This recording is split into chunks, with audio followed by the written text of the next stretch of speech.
Assalamualaikum warahmatullahi wabarakatuh. Alhamdulillahilladzi hadana li hadza wa ma kunna linahtadiya laula an hadana Allah. Asyhadu an la ilaha illallah wahdahu la syarika lah wa asyhadu anna sayyidana wa nabiyyana Muhammadan abduhu wa rasuluhu la nabiyya ba'da. Allahumma salli wa sallim wa karrim wa 'azzim 'ala sayyidina Muhammadin. Kata Nabi, barang siapa apabila namaku disebut, umatku tidak menjawab dengan bersolawat, maka umatku itu termasuk umat yang bakhil, pelit. Allahumma shalli wa sallim ala sayyidina Muhammadin wa ala alihi wa sahbihi ajma'in, amma ba'd. Qala Allah ta'ala fil Qur'anil Karim, a'udzu billahi minasy syaithanir rajim. Bismillahirrahmanirrahim. Rabbana hab lana min azwajina wa dzurriyyatina qurrata a'yun waj'alna lil muttaqina imama. Sadaqallahul azim. Hadratul mukarramin wal muhtaramat, asatid wa asatidah, jamil hujjat, para hadirin hadirat rahimakumullah. Wabil khusus yang sama-sama kita hormati PKM Masjid Jami Baitul Husna Al-Mukarram Al-Muhtaram Al-Haj Insinyur Zakir Mata Allah Bintuli Hayati Al-Mukarram Al-Muhtaram Ahina Fillah Walillah Al-Ustaz Haji Enol Badri SAG Mata Allah Bintuli Hayati. Alhamdulillah imam kita Al-Mukarram Al-Ustaz dan para hadirin hadirat, ketua RT, ketua RW, mantan RT dan mantan RW, para anak-anak remaja yang insya Allah dimuliakan Allah Subhanahu wa Ta'ala. Puji syukur kita panjatkan pada Allah Subhanahu wa Ta'ala. Pada malam hari ini kita bersyukur masih diberi kesempatan hidup oleh Allah Subhanahu wa Ta'ala. Namun kesempatan itu kita masih diberikan nikmat iman, nikmat Islam, nikmat sehatul afiyah, nikmat berkah umur dan nikmat waktu senggang, sehingga kita sama-sama dapat melaksanakan kewajiban kita, yaitu sholat Aisyah berjamaah dan sholat qiyamul lail, yaitu sholat tarawih. Mudah-mudahan apa-apa yang kita laksanakan pada malam ini sebagai amal ibadah dan diberikan pahala yang berlipat ganda oleh Allah Subhanahu wa Ta'ala. Salawat wa salam semoga tercurahkan pada junjungan besar Nabi besar kita Muhammad sallallahu alaihi wasallam, pada keluarganya, sahabatnya, pengikutnya. Mudah-mudahan kita sebagai umatnya diampu oleh Allah Rasulullah sallallahu alaihi wasallam dan mendapat syafaatul uzma di hari yaumil qiyamah nanti. Amin ya rabbal alamin. Hadirin hadirat rahimakumullah. Alhamdulillah pada malam hari ini saya bersyukur diberi kesempatan untuk hadir berjamaah di Masjid Jami Baitul Husna untuk sholat tarawih, Isya dan Qur'an pada malam hari ini. Adapun judul yang tadi dibacakan oleh seorang pemuda, yaitu 7 golongan yang mendapat naungan Allah di padang mahsyar nanti. Hadirin hadirat rahimakumullah. Nanti di padang mahsyar kita dikumpulkan Allah Subhanahu wa Ta'ala, bahwasanya matahari itu sejengkal di atas kepala kita, di bawah kaki kita beralaskan timah. Alhamdulillah subhanahu, betapa panasnya. Kita tidak pakai sepatu, apalagi pakai sepatu yang safety, sepatu abrik yang besar, yang katanya buat meredam kepala pecah.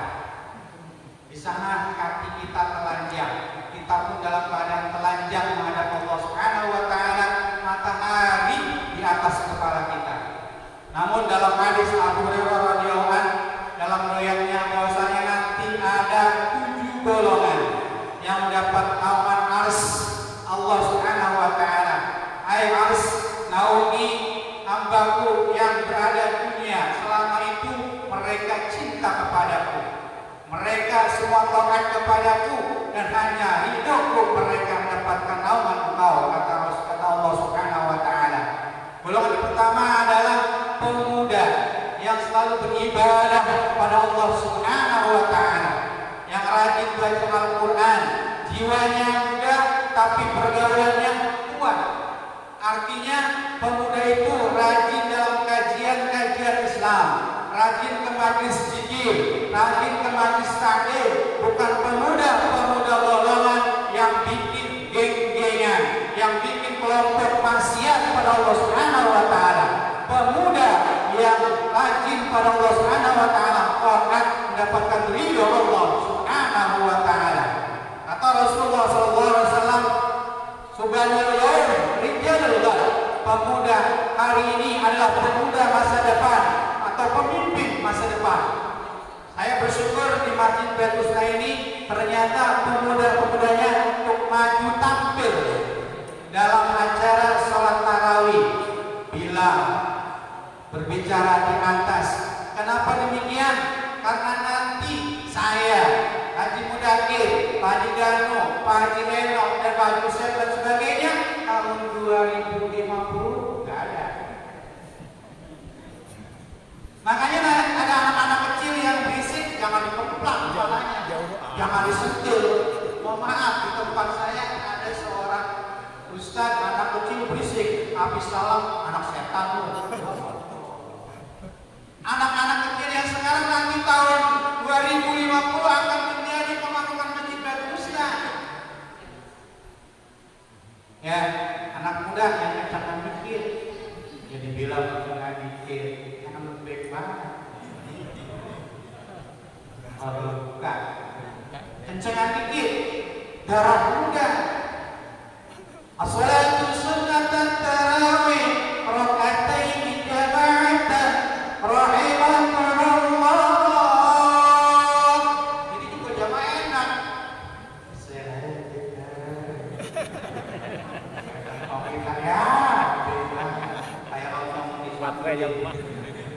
Kencana dikit, mudah. Kenapa demikian? Kita yang tua-tua enak duduk dari belakang jadi imam aja udah berdoa.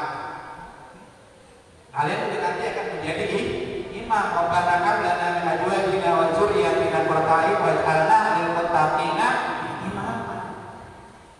Kalian juga nanti akan jadi pemimpin-pemimpin, jadi pemuda yang gesit tapi pemuda untuk agama Allah. Jangan jadi geng motor, jangan jadi mabuk mengalami puasa, mabuk bilamin. Ya, ini pemuda masa kini bukan pemuda bego itu. Jahiliyah namanya. Zaman jahiliyah buang. Zaman jahiliyah itu kan begitu. Tuhannya dari batu. Kalau lagi senang disembah, nggak senang dibanting. Tuhannya dari roti. Kalau nggak senang disembah, kalau nggak senang dimakan. Makin bobrok. Contoh pemuda sahabat Nabi yaitu Sayyidina Ali karramallahu wajhah. Ketika Rasulullah mau berhijrah ke Madinah, Sayyidina Ali diminta oleh Rasulullah, "Hai Ali, tidur di kamarku." Bahwasanya rombongan Abu Jahal dan Abu Lahab akan membunuhku. Kalau kita disuruh anak muda mau mati, lu aja kan begitu ya. Tapi Sayyidina Ali pemuda yang sangat hebat yang membela agama Allah. Banyak pemuda-pemuda Islam yang nanti mendapat naungan dari Allah Subhanahu wa taala. Iktikaf ikut, masih muda. Iktikaf ikut enak sama orang tua. Bergaul lebih enak sama orang tua. Curhat, ini susah banget ini. Coba kalau sama muda, kita curhat sama teman kita sama muda, kayaknya pusing banget nih. Begini, pukul aja, jangan bacok aja. Coba kalau bergaul sama orang tua di masjid ngobrol, solusinya gimana nih? Pak Haji dikasih tahu deh, begini kan enak ada. Wudu, sholat, zikir, bacaan, bukan nanti mendapat naungan dari Allah Subhanahu wa taala. Golongan yang kedua adalah pemimpin yang adil dan pemimpin yang jujur. Presiden menteri, gubernur, camat, bupati, RT, RW, ketua yayasan, dan sampai pemimpin rumah tangga. Pemimpin yang jujur gimana? Yang mementingkan rakyatnya dan bawahannya, bukan kepentingan sendiri dan kepentingan golongan. Coba lihat sejarah pemimpin kita, sahabat Nabi, yaitu Umar bin Khattab. Ketika warganya kelaparan berkeliling, tiap malam melihat warganya, melihat masyarakatnya yang kelaparan keliling, ada orang yang sedang kelaparan, anaknya menangis, memasak batu. Ya Allah, itu batu direbus, anaknya menangis, nak sebentar lagi nak matang, nak sebentar lagi nak matang. Lalu Umar bin Khattab lewat, ada apa gerangan? Kenapa anak menangis? Aku memasak batu untuk anakku. Lalu Umar bin Khattab menangis melihatnya. Seorang warga itu berkata, seorang masyarakat berkata bahwasanya Amir bin Umar bin Khattab adalah pemimpin yang zalim. Aku kelaparan, mereka tidak tahu. Padahal ia hadapan dengan Umar bin Khattab. Umar bin Khattab adalah seorang sahabat Nabi yang disegani oleh kafir Quraisy. Bahkan jin saja, setan saja takut kepada Umar bin Khattab. Jangankan lihat orangnya, leher saja. Aduh, Umar bin Khattab kabur ke jin. Kalau kita bukannya kabur, kita leher, bukan kita yang kabur. Ya, bukan jin yang kabur, kita yang kabur. Umar bin Khattab disegani. Bahkan ketika Umar bin Khattab dari Mesir, dari Mekah menuju Mesir, naik perahu di atas laut, ombaknya besar. Kata Umar bin Khattab, wahai ombak, bahwasanya aku ini sahabat Nabi Umar bin Khattab. Lalu ombaknya itu reda, malah diantar sampai ke dermaga Mesir. Itu kehebatan Umar bin Khattab. Kenapa?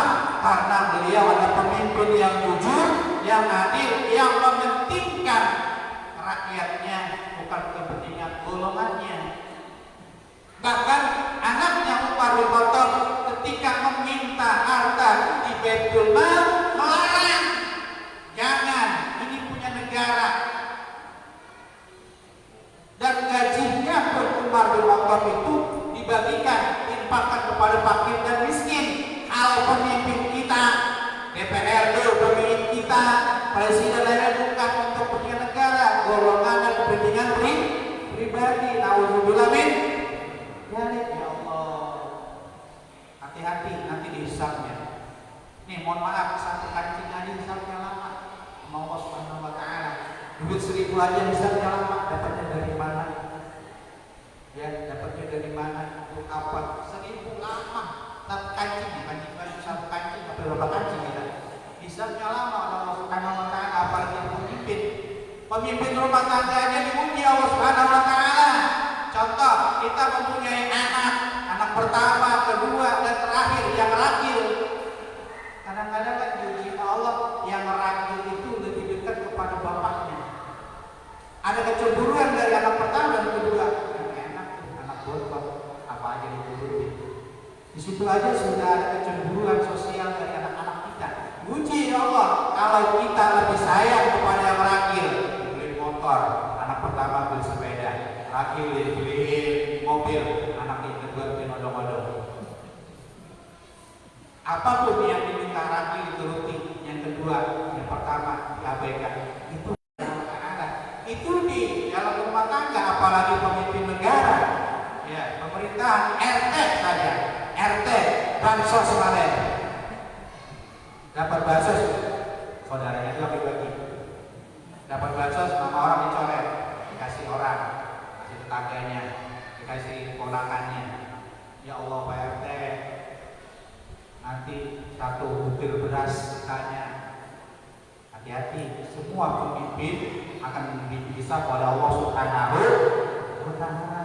Berat, ya berat. Makanya kita selalu berdoa pada Allah Subhanahu wa Ta'ala agar menjadi pemimpin yang jujur, baik pemimpin negara maupun pemimpin rumah tangga, agar kita mendapatkan naungan dari Allah Subhanahu wa Ta'ala ketika di padang masa.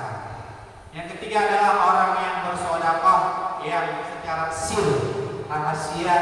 tidak diketahui orang lain, baik tangan kirinya. Artinya apa? Sedekah karena hanya Allah yang tahu. Bagaimana kalau sedekahnya diumumkan? Itu untuk motivasi bagi orang-orang untuk beramal. Boleh. Sedekah dari hamba Allah boleh. Jangan, mohon maaf, Haji Enon nyumbang masjid 1 miliar. Ketika lagi jalan sama Haji Mudakir, itu kan masjid gue nyumbang 1 miliar. Jalan lagi Haji Danu, itu kan masjid gue nyumbang 2 miliar. Tapi harus sebutin hamba Allah, itu tidak dapat pahala. Riya hanya mendapatkan dari manusia. Kata Rasulullah SAW, la yaqusu malun bi shadaqatin falyazdad. Tidak akan berkurang harta disedekahkan, makin bertambah. Ada orang sedekah miskin? Enggak ada. Orang sedekah selarat? Enggak ada, makin bertambah. Apalagi orang yang membangun masjid secara rahasia. Orang bangun masjid ingin meridha Allah, bangun masjid dari duit yang halal. Ketika mendapat gaji dipangkan 2,5%, disumbangkan untuk masjid. Allah menjamin orang itu untuk keluarganya sampai 7 turunan. Contoh, Pak Mudakir menyumbang masjid 2 miliar, tapi rahasia. Mohon maaf, Pak Mudakir panggil Allah Subhanahu wa Ta'ala, tinggal anak dan istrinya. Itu dijamin Allah di dunia tidak sengsara. Makin bahagia, anaknya belajar, diberi kemudahan, diberi otaknya cemerlang, dan diberi kemudahan segala-galanya Allah Subhanahu wa Ta'ala. Istrinya ditinggal, dijamin Allah Subhanahu wa Ta'ala daripada bakat dan lain sebagainya. Dan akan dibangunkan sebuah rumah di surganya Allah Subhanahu wa Ta'ala. Man bana masjidan bana Allah baitan fil jannah. Barang siapa yang bangun masjid di dunia, ya Allah Subhanahu wa Ta'ala, Allah akan bangunkan rumah di surganya Allah Subhanahu wa Ta'ala. Dari apa? Dari emas, berlian dan sebagainya. Ya Allah, enak banget sedekah. Ketika kita sedekah nyumbang di masjid 5.000, sedekah itu berteriak, kata yang 5.000, duit 5.000 kau menjadi milik kau nanti di akhirat. Lalu berteriak lagi, aku akan menjagamu nanti ketika masuk liang kubur. Ketika kau menjagamu di dunia 5.000, 10.000, 20.000 atau 100.000 di kantongmu, di dompetmu, nanti aku akan menjagamu ketika kau masuk liang kubur. Dan berteriak lagi, itu sedekah 5.000, 10.000 sampai 100.000 sampai 1 miliar, berteriak lagi, aku akan menjaminmu masuk surganya Allah tanpa hisab. Amin ya Rabbal alamin. Jangan takut. Kadang-kadang lagi kotak amal lewat, lihatin ya Allah, subhanallah. Ketika lewat, alhamdulillah, barokah. Jangan lupa anak kita ke masjid. Nah, kemana? Ke masjid 20.000. Bu, kemana? 20.000. Jangan beli kuota doang paling cuma. Yang ada manfaatnya kadang-kadang. Tapi sedekah kita apalagi di bulan Ramadan sudah tahu kita tidak masuk surga, tapi tidak mengamalkan amalan surga. Nih, bulan Ramadan alhamdulillah kita gara-gara bulan Ramadan dijauhkan dari maksiat, dijauhkan dari amarah, dijauhkan dari bohong, bahkan kita dilipat gandakan ketika kita beribadah, bahkan kita rajin beramal di bulan Ramadan. Barang siapa yang memberi makan orang kelaparan 1 suap, kata Imam Ali, orang yang berbuka puasa pahalanya lebih besar daripada orang membangun masjid 1000 masjid. 1 suap, apalagi dibawain lontong sepiring sama es kelapa sama semangka. Ya Allah, alhamdulillah, pahalanya lebih besar. Yang keempat, seorang laki-laki atau perempuan apabila diajak selingkuh menolak karena takut pada Allah Subhanahu wa Ta'ala. Yang ajak selingkuh cantik, blahenol, geboy, molek, berpangkat lagi, hartanya banyak. Laki-laki itu tidak punya apa-apa. Kalau kau mau kepadaku, aku beri Fortuner. sawah yang dikerawat 30 hektar. Tapi dia ingat dengan hadis Nabi, dengan hadis Nabi, takutlah, hai sumakuta, takutlah pada Allah di mana engkau berada. Takut seorang laki-laki itu. Takut pada siapa? Pada Allah Subhanahu wa Ta'ala. Kata seorang perempuan itu, kata Allah yang lihat, ada CCTV-nya, yaitu Atin dan Rokin. Ya Allah. Kalau ingat CCTV Allah, insya Allah kita diajak maksiat, takut kepada Allah Subhanahu wa Ta'ala. Boleh kita melihat, tapi jangan sampai terbawa arus akan nafsu kita. Karena maksiat itu terkadang terjadinya apabila ada kesempatan. Memang kita takut, tapi terkadang godaannya sangat berat. Bahkan seorang malaikat protes pada Allah Subhanahu wa Ta'ala, ya Allah, kenapa Engkau turunkan manusia yang merusak, yang berbuat dosa setiap hari? Lalu Allah berkata kepada malaikat, hai malaikat, aku turunkan engkau ke dunia 1 jam saja. Aku bikin kau seperti manusia, punya akal dan hawa nafsu. Kalau malaikat itu turun ke dunia, turunkan Allah Subhanahu wa Ta'ala berdua. Ketika turun ke dunia, bertemu dengan seorang perempuan namanya Siti Zahra, yang bule cakep, bulu matanya lentik biru, ya Allah, kulitnya putih, badannya bagus kayak gitar Spanyol. Tergoda ke malaikat. Ketika tergoda, kata Siti Zahra, kalau engkau senang kepadaku, minumlah minuman keras ini. Minum tuh dua malaikat. Setelah minum, main bunuh-bunuhan untuk mendapatkan perempuan. Diangkat lagi ke Allah ke malaikat. Bagaimana rasanya ya Allah? Ternyata hamba umat manusia, khalifah, engkau penerus engkau, walaupun banyak dosa, mereka adalah umat yang terbaik, hamba yang terbaik. Mereka selalu istighfar kepada engkau apabila berdosa. Mereka semua ingat kepada engkau karena akan maksiat yang mereka kerjakan, dan mereka takut kepada engkau akan neraka engkau.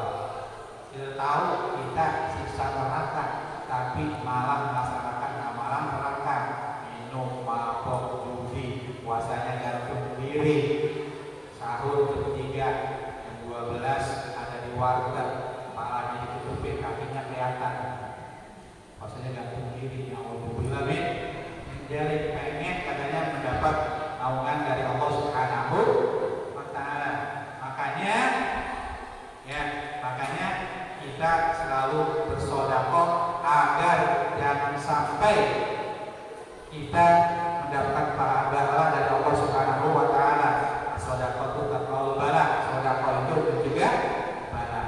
Mudah-mudahan ada manfaatnya. Nanti kita sambung lagi tahun depan karena durasinya 20 menit. Saya lihat bapak-bapaknya yang pada tua kasihan, anak-anak puasanya cuma minum air, makan doang, makan belum. Ya, maaf, saya juga dalam kurang sehat karena jadwalnya 1, kalau jadwalnya 3 saya tidak hadir.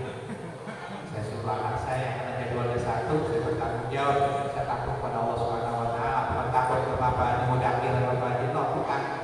Ya, takut sama Allah Subhanahu wa Ta'ala karena diberi jadwal tanggung jawab. Nanti ditanya kenapa nggak datang sakit, belum mati.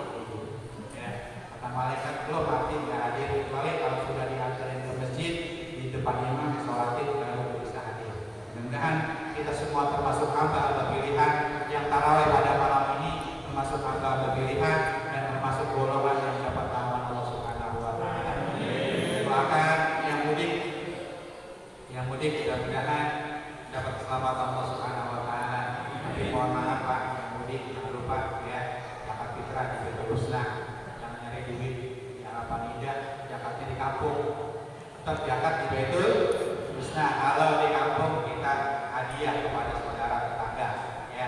Zakat tetap di tempat kita berdomisili, kita beribadah dan kita berinvestasi. Mudah-mudahan manfaatnya. Terlebihnya mohon maaf. Assalamualaikum warahmatullahi wabarakatuh.